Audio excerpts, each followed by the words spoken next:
Hey, so this time I just wanted to go over using animated sprites and adding sort of a little bit of artwork into animated artwork. And I've got two examples for you. One is a sprite sheet. This is a collection of images all put together on one image plane.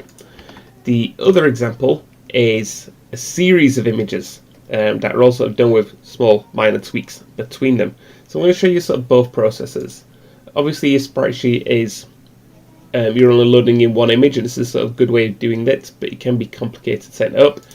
This way might potentially work better for some people. So let's go over both. I've just got a folder in here called collectibles, and I'm just going to drag in all my images. Now I'm going to right click and say sprite actions, create sprites. With those sprites I'm going to hold shift, get them all, and say create flipbook, which I'll just call redgem_fb.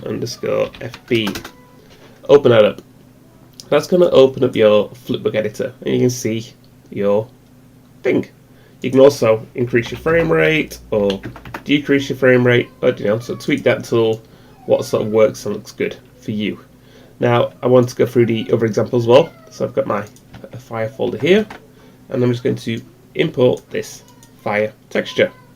This time, however, I'm just going to go to sprite actions and say extract sprites. This is going to pop up the sprite extracting window, and you can see by default it's probably going to auto, which mostly does a decent job, but considering the nature of this content, I don't actually want it to be auto because we'll end up with too much of a jitter. So I'm going to change it to be grid based. And there's 7 across and there's 7 down.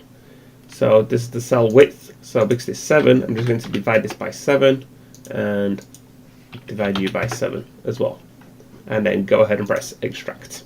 Obviously if you had a smaller number, set that to a smaller number. Cool, you can now see I've got all my sprites at the bottom. So again, I'm just going to right click and create a flipbook, which we'll just call fire_fb, and we can open it up, and just in the same way as we did before, we can see that animating, doing its thing, looking alright. At this point, you could drag it into your level. There we go. We've got a massive fire for some reason in the background. Or let's say we wanted to create that collectible, which we made collectibles before, so I'll fly over this quite quick. I'm just going to create a new blueprint class. I'll type actor, which is called collectible, maybe red gem actually. Redgem_bp. Open that up, and I'm just going to drag my flipbook in there. Cool. Now my flipbook's in there. I'm going to add a quick box collision.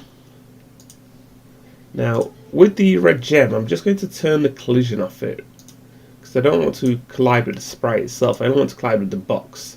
So with the box selected, I'm going to scroll right down, get that second plus button, and say if it overlaps with the side scroller character, then just for now, let's just destroy actor. We can set up some logic with this later, but for now, that'll do. And let's go ahead, add one to your level. Remember, we can use the shortcut holding Alt. Boom, boom, boom. And okay, that didn't work because I added the flipbook to the level and not the blueprint. Remember to add your blueprint to your level. Rookie mistake. There we go, we can see those animating and glimmering and shining. Then we jump into him. And done. Bob's your uncle, Fanny's your aunt. I flew through that quite fast, but I've made other collection videos before, and you can find us if you need to. But yeah, hopefully that was helpful.